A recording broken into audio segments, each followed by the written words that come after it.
प्यारे बच्चों, आपका स्वागत है हमारे चैनल एसजी एजुकेशन जोन में। आज हम देखेंगे क्लास 12 फिजिक्स यानी भौतिक विज्ञान, जो यूपी बोर्ड का आपका एग्जाम हो रहा है। इससे रिलेटेड जो भी आपका 6 मार्च को पेपर होने वाला है, उससे महत्वपूर्ण जो भी प्रश्न हैं उनके बारे में आज हम देखेंगे।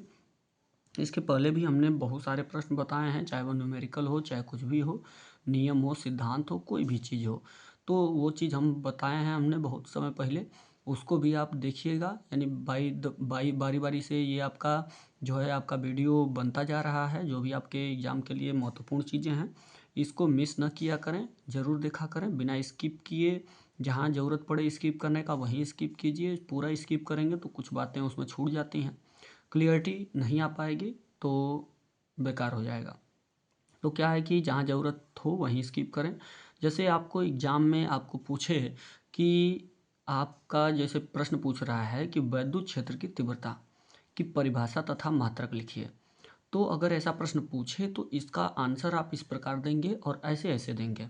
इस प्रकार से आप लिखेंगे उसमें, जिस तरीके से क्लियरिटी हो और इसके साथ साथ आपका प्रश्न जो है, प्रश्न का उत्तर वो पूरी तरह से आपको मिल जाए। तो इसमें क्या है कि जैसे ये वीडियो अगर आपको अच्छा लगे तो इसे लाइक कीजिएगा, चैनल को सब्सक्राइब कीजिएगा और अपने दोस्तों से शेयर करना न भूलिएगा। एक प्यारा सा कमेंट अपने कमेंट बॉक्स में ज़रूर छोड़ दिएगा इसमें। और चलिए देखते हैं, वैद्युत क्षेत्र की तीव्रता की परिभाषा पूछ रहा है और इसका मात्रक पूछ रहा है। तो इसके लिए क्या करेंगे आप, जब भी ये पूछेगा तो आप करेंगे कि सबसे पहले वैद्युत क्षेत्र की तीव्रता का परिभाषा लिखेंगे, डेफिनेशन लिखेंगे।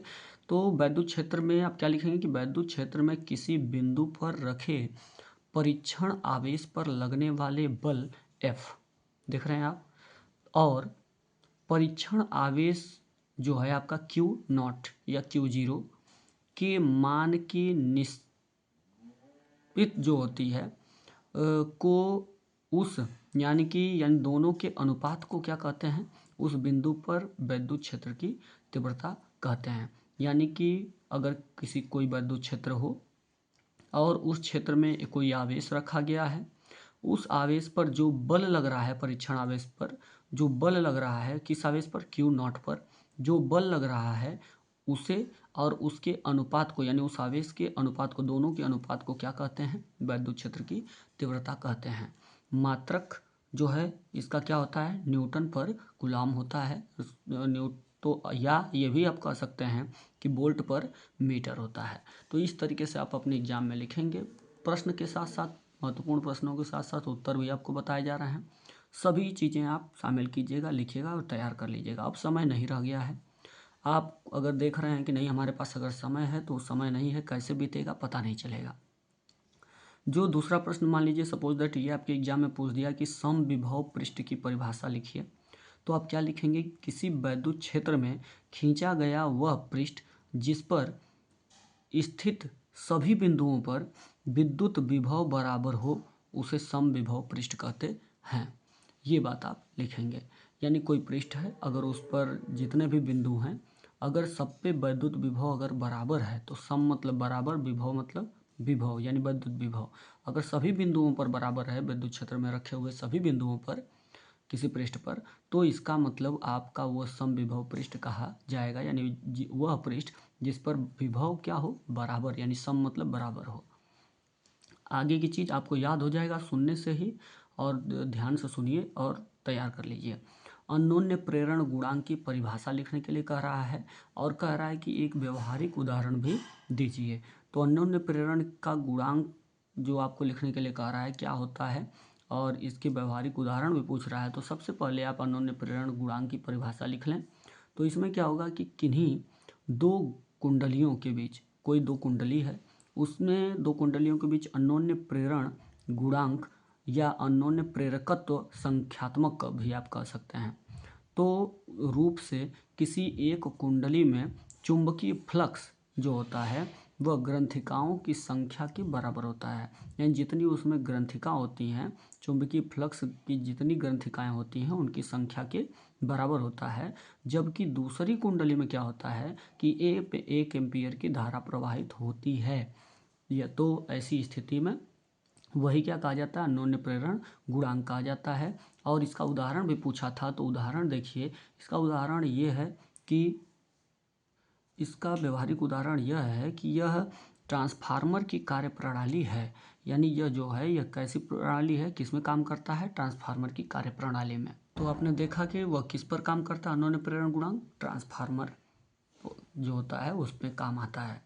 अब देखिए, आपको प्रश्न अगर पूछ दे कि अनुचुंबकीय और प्रतिचुंबकीय पदार्थ जो होते हैं इनके परमाणुओं में क्या अंतर होता है, तो अनुचुंबकीय पदार्थ किसे कहते हैं, प्रतिचुंबकीय पदार्थ किसे कहते हैं, दोनों में अंतर क्या होता है।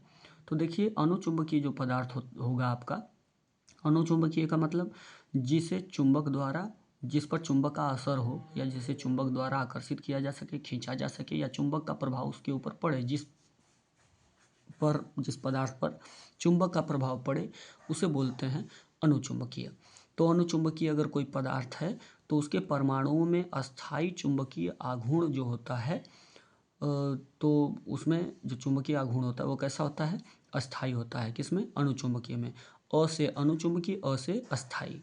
तो इस तरीके से आप बोल रहे हैं तो अ आ रहा है, तो इस तरीके से आप कह सकते हैं कि अस्थायी अ और मतलब अनुचुंबकीय में अस्थायी, जो अस्थायी आपका क्या होगा, चुंबकीय आघूर्ण होगा। और जबकि प्रतिचुंबकीय में आपका जो परमाणुओं का कुल चुंबकीय आघूर्ण कितना होता है, 0 यानी 0 होता है। यानी अनुचुंबकीय में चुंबकीय आघूर्ण अस्थायी होता है और जो प्रतिचुंबकीय में क्या होता है, 0 होता है। तो इस तरीके से आप यहाँ पे ये प्रश्न का उत्तर देंगे। आगे मान लीजिए कि आपको न्यूमेरिकल ये वाला दे कि एक 20 ओम प्रतिरोध वाला धारा मापी 0.05 एम्पीयर धारा को पूरे पैमाने पर विक्षेप देता है। इसे 1 एम्पीयर तक धारा मापने वाले अमीटर में किस प्रकार बदलेंगे कि इस परिवर्तित जो अमीटर का प्रतिरोध ज्ञात कीजिए। तो किस प्रकार बदलेंगे, और ये क्या कह रहा है कि इस परिवर्तित अमीटर का प्रतिरोध ज्ञात कीजिए। तो क्या होगा कि IG यानी जो आपका धारा मापी है उसमें जो धारा बह रही है उसका मान दिया है, ये जो आपका धारा मापी है उसमें कितना प्रतिरोध लग रहा है, 20 ओम, वो दिया है। जो धारा बह रही है उसमें, उस परिपथ में, तो उसमें क्या है कि जो धारा बह रही है I उसका मान है। तो अब देखिए ये कह रहा है कि जैसे अगर निकालना है आपको कि प्रतिरोध, अमीटर का प्रतिरोध निकालना है, तो S बराबर होता है IG into capital G by I minus IG। तो IG का मान आप देख रहे हैं कि 0.05 है, 005। तो ये IG और IG की जगह देखिए 0.005, 0.005 हो गया।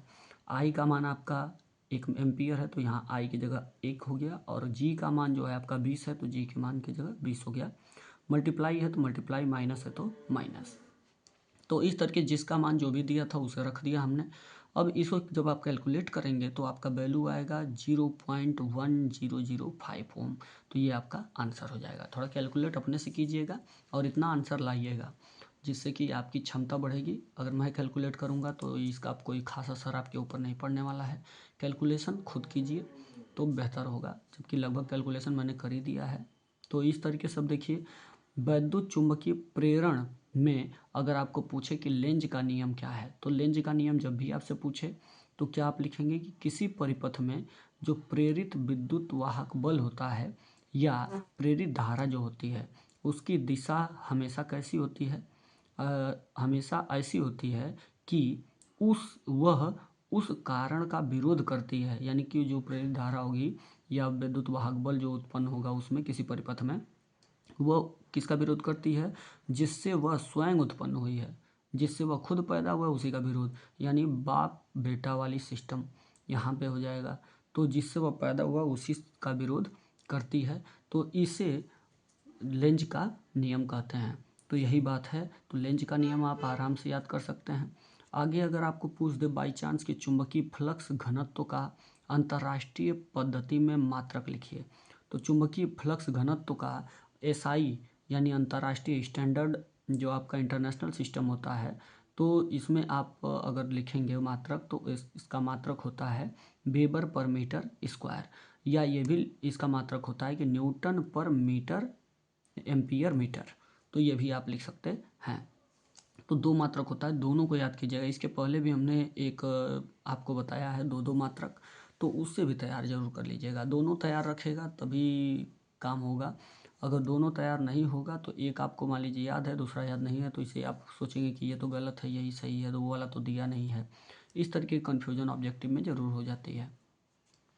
8वां जो है आपका वो ये है कि किसी धारावाही चालक के कारण उत्पन्न चुंबकीय क्षेत्र के संबंध में बायो-सेवर्ट का नियम का उल्लेख करना है, यानी इसके बारे में बताना है।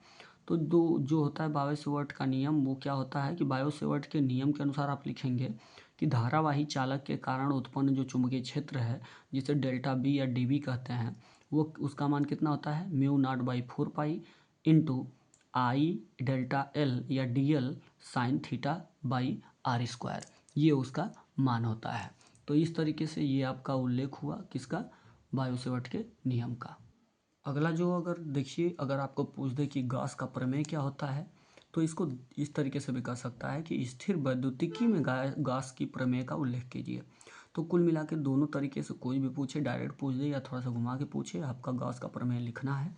तो आप लिखेंगे कि गॉस के प्रमेय में क्या लिखेंगे कि गॉस के नियम के अनुसार किसी बंद पृष्ठ से गुजरने वाला वैद्युत फ्लक्स, यानी कोई बंद पृष्ठ है उससे गुजरने वाला जो भी फाई ई यानी वैद्युत फ्लक्स है, जो उसका मान होता है उस पृष्ठ यानी फाई ई का जो मान होता है उस पृष्ठ द्वारा परिबद्ध कुल आवेश Q, यानी उस पृष्ठ द्वारा परिबद्ध कुल आवेश यानी Q का 1/एप्सिलॉन नॉट गुना होता है। गुना का मतलब Q में 1/एप्सिलॉन नॉट का गुणा हो जाए तो Q/एप्सिलॉन नॉट हो जाएगा।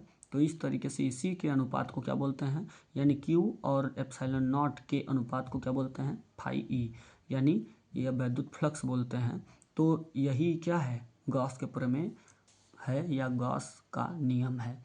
ये देखिए यहाँ जो फाई नॉट है आपका, सॉरी एप्सिलॉन नॉट जो आपका है, वो आपका निर्वात या वैद्युत वायु की विद्युतशीलता है, चाहे हवा में कहिए या बिना हवा का। निर्वात मतलब बिना हवा का, और यह वायु की विद्युतशीलता है। तो इसका मात्रक अगर किसी कोई अब दिखाएगा कि विद्युतशीलता जिसका दिया रहेगा वही उसका मान रखेंगे। वायु का दिया है कि इसके अलावा कोई और माध्यम है तो उस पर डिपेंड करेगा। अब देखिए वैद्युत विभव की जो परिभाषा दी जाती है, और तो कह रहा है वो परिभाषा बताइए वैद्युत विभव का और इसकी बीमा लिखिए। तो वैद्युत विभव की परिभाषा और उसकी बीमा लिखना है। तो वैद्युत क्षेत्र में क्या होता है कि किसी बिंदु पर वैद्युत विभव जो होता है यानी V का मान, वह किसी धन परीक्षण आवेश को अनंत से उस बिंदु तक ले जाने में जो कार्य किया जाता है, और यानी W, और धन परीक्षण आवेश के मान की निष्पत्ति के बराबर होता है, यानी कि निष्पत्ति का मतलब अनुपात के बराबर होता है। तो इस तरीके से यानी कि जो उसमें कार्य होता है और जो जिस पर कार्य होता है, जिस परीक्षण आवेश पर, धन परीक्षण आवेश पर, वो उन दोनों के अनुपात को क्या बोलते हैं, वैद्युत विभव बोलते हैं। तो इसका मात्रक जो होता है वैद्युत विभव का, वो क्या होता है, वोल्ट होता है, और इसकी बीमा जो होती है mL²T-3A-1 होती है, और इसे बड़े ब्रैकेट में हमेशा बीमा को लिखा जाता है, इस बात का ध्यान रहे। आगे अगर मान लीजिए बाई चांस आपसे पूछ दे कि किसी संधारित्र की प्लेटों के बीच परावैद्युत पदार्थ अगर भरने पर इसकी धारिता पर क्या प्रभाव पड़ेगा, यानी कोई संधारित्र अगर है तो उसके प्लेटों के बीच में कोई परावैद्युत पदार्थ अगर भर दिया जाए तो उसके धारिता पर क्या प्रभाव पड़ेगा। तो इसके लिए आप क्या लिखेंगे कि संधारित्र अगर कोई है तो इसके प्लेटों के बीच अगर परावैद्युत पदार्थ रखने से इसके अंदर जो प्लेटों के बीच उपस्थित यानी पाए जाने वाला जो वैद्युत क्षेत्र होता है उसके विपरीत दिशा में एक आंतरिक वैद्युत क्षेत्र उत्पन्न हो जाता है, यानी उसी के उल्टा एक आंतरिक वैद्युत क्षेत्र एक और उत्पन्न हो जाता है, जो इसकी सतह पर प्लेटों के विपरीत आवेश के प्रेरित होने से उत्पन्न होती है।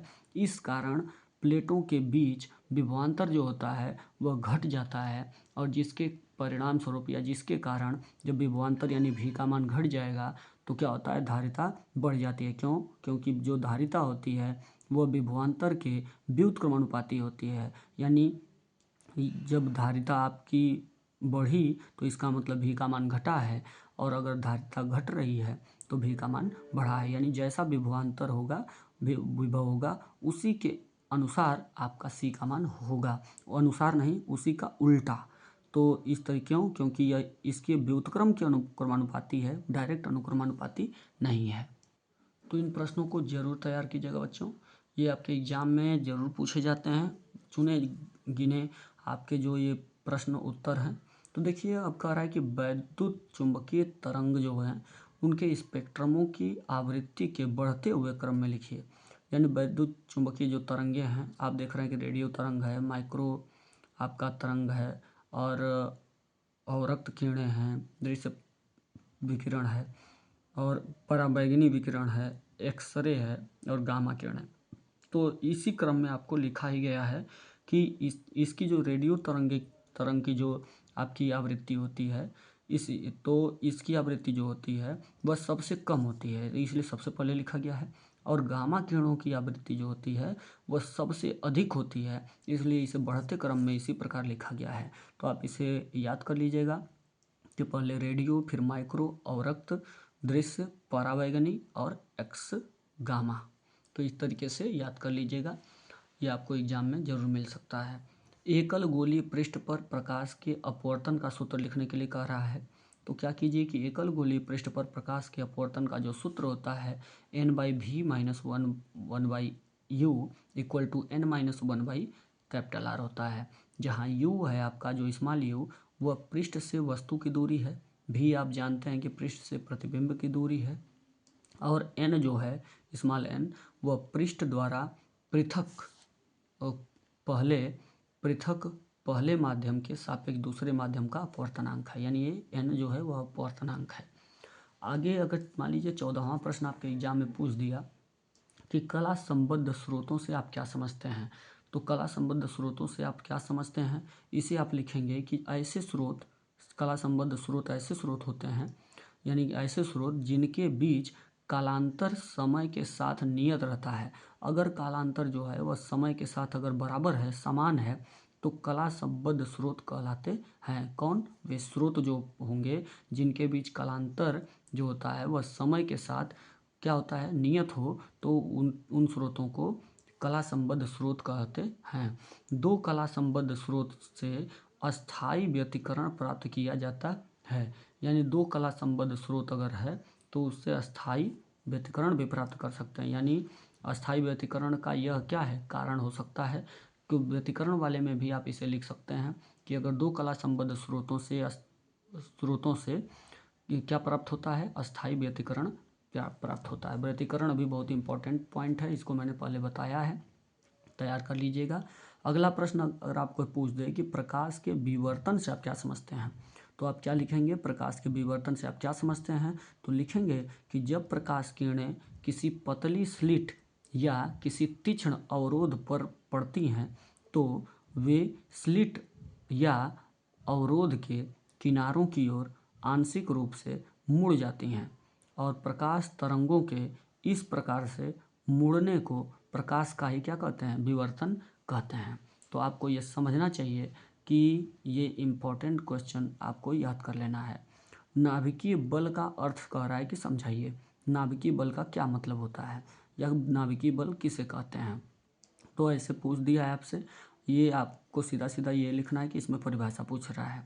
तो आप क्या करेंगे कि लिखेंगे किसी नाभिक के भीतर पाए जाने वाले या उपस्थित वह बल, पाए जाने वाला वह बल जो न्यूक्लियानो मतलब जो नाभिक के अंदर रहते हैं प्रोटॉन और न्यूट्रॉन, उनको परस्पर बांधे रखता है, उसी को बोलते हैं नाभिकीय बल। यानी कि नाभिक के अंदर जो न्यूक्लियन है, न्यूक्लियस के अंदर जो आपके कण हैं प्रोटॉन और न्यूट्रॉन, अगर बांधे रखता है जो बल, उसी को बोलते हैं नाभिकीय बल।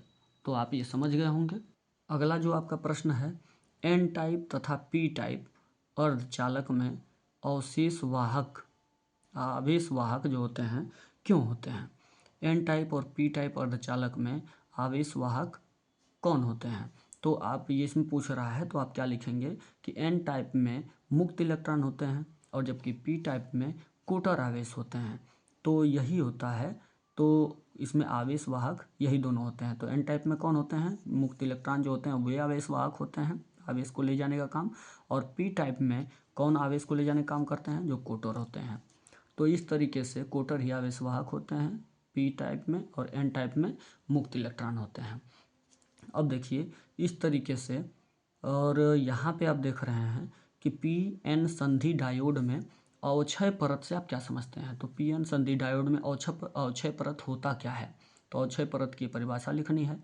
तो पी एन संधि डायोड के दोनों ओर वह परत जिसमें चालनशील आवेश वाहकों की उपस्थिति नहीं रहती उसे ही बोलते हैं अवक्षय परत। यानी कि वह परत जिसमें क्या होता है कि चालनशील आवेश वाहक अगर नहीं होते हैं तो उन्हें बोलते हैं अवक्षय परत। अगला नंबर है कि वैद्युत द्विध्रुव के कारण निरक्षीय स्थिति में किसी बिंदु पर वैद्युत क्षेत्र की तीव्रता का व्यंजक लिखिए। तो किसी कह रहा है कि किसी द्विध्रुव के कारण निरक्षीय स्थिति में, अच्छी स्थिति में नहीं, निरक्षीय स्थिति में अगर कोई बिंदु है उस पर जो वैद्युत क्षेत्र की तीव्रता कितनी होगी। तो उसका होता है कैपिटल ई बराबर, वैद्युत क्षेत्र की तीव्रता का फार्मूला होता है कैपिटल ई बराबर I1/4πε0 into P by R cube होता है और इसका मात्रक होता है न्यूटन पर कूलाम होता है। तो इस तरीके से आपने मात्रक भी देख लिया और जो पी है आपका वह क्या है, वैद्युत द्विध्रुव आघूर्ण है और जो स्मॉल आर है वह द्विध्रुव से प्रेक्षित जो बिंदु की दूरी है यानी कि दोनों के बीच की दूरी है वो आपका आर है। बाई चांस अगर आपको पूछ दिया एग्जाम में कि वैद्युत चुंबकीय स्पेक्ट्रम में सबसे अधिक तथा सबसे कम तरंगदैर्घ्य की तरंगों के नाम लिखिए। तो वैद्युत चुंबकीय स्पेक्ट्रम में सबसे अधिक और सबसे कम तरंगदैर्घ्य किस तरंगों की होती है। तो ये जान लें आप कि सबसे अधिक जो तरंगदैर्घ्य होती है वह होती है रेडियो, ये तरंग जो होती है वो रेडियो तरंग की होती है, जो मैंने इसके पहले आपको बताया है। तो ये आपकी जो होती है, और जो सबसे कम तरंग होती है वो आपकी होती है गामा किरणों की। यानी जो मैंने बताया है 12वां क्वेश्चन, इसमें आप उल्टा ऐसे कर लीजिएगा, ये बढ़ते हुए क्रम में नहीं है, ये बढ़ते हुए क्रम में रहेगा तो ऐसे रहेगा, ये आप कर लीजिएगा ऐसे, यानी ये सबसे अधिक, ठीक ना, ये सबसे अधिक होगा और क्या होगा कि ये सबसे कम। तो इधर से बढ़ते हुए, ये मतलब ये रेडियो जो तरंग है वो कह रहा था कि बढ़ते हुए क्रम में लिखिए, तो ये आपका घटते हुए क्रम में लिख दिया गया है। तो बढ़ा किसका रहेगा, सबसे पहले इसका, इससे छोटा ये, इससे कम तरंगदैर्घ्य इसका, इससे कम तरंगदैर्घ्य इसका। तो इस तरीके से आप ये समझिएगा, इसका उल्टा समझिएगा। तो आपने ये देखा कि सबसे जो अधिक तरंगदैर्घ्य किसकी होती है, रेडियो तरंग की, और सबसे कम तरंग जो होती है वह गामा किरणों की होती है। तो अब देखिए कि किसी लेंस की फोकस दूरी किन किन बातों पर निर्भर करती है। अगर किसी लेंस की फोकस दूरी निकालना है स्मॉल एफ का मान, तो वह कौन कौन सी बातों पर निर्भर करेगा। तो पतले लेंस के लिए अगर देखा जाए अपवर्तन का सूत्र, तो 1/f = n-1 और इन ब्रैकेट 1/r1 - 1/r2 के अनुसार अगर देखा जाए तो लेंस की जो फोकस दूरी होती है वह लेंस की पृष्ठों की वक्रता त्रिज्या यानी R1 R2 पर भी डिपेंड करती है, इनके त्रिज्याओं पर, वक्रता त्रिज्याओं पर, और लेंस के पदार्थ का जो अपवर्तनांक जो n होता है इस पर भी निर्भर करती है, और प्रकाश के रंग पर भी निर्भर करती है कि उसकी फोकस दूरी क्या होगी। तो इस तरीके से आप इन सभी प्रश्नों को एकदम तैयार कर लें और अपने एग्ज़ाम की तैयारी में ज़ोर शोर से लग जाएं। अब आपके पास समय नहीं है, गिनती ना करें दिनों का, केवल तैयारी की गिनती करें कि हमारी कितनी हो गई, कितनी बाकी है। आप 100% लेके जाइए और पूरा 100% की इच्छा लेके जाइए और 100% का प्रयास कीजिए। तो इस तरीके से जो ये वीडियो अगर आपको अच्छा लगे तो इसे लाइक कीजिएगा, चैनल को सब्सक्राइब कीजिएगा और अपने दोस्तों से शेयर करना न भूलिएगा, और आने वाले वीडियो का इंतज़ार कीजिएगा, वो भी आपके लिए इम्पोर्टेंट होगा।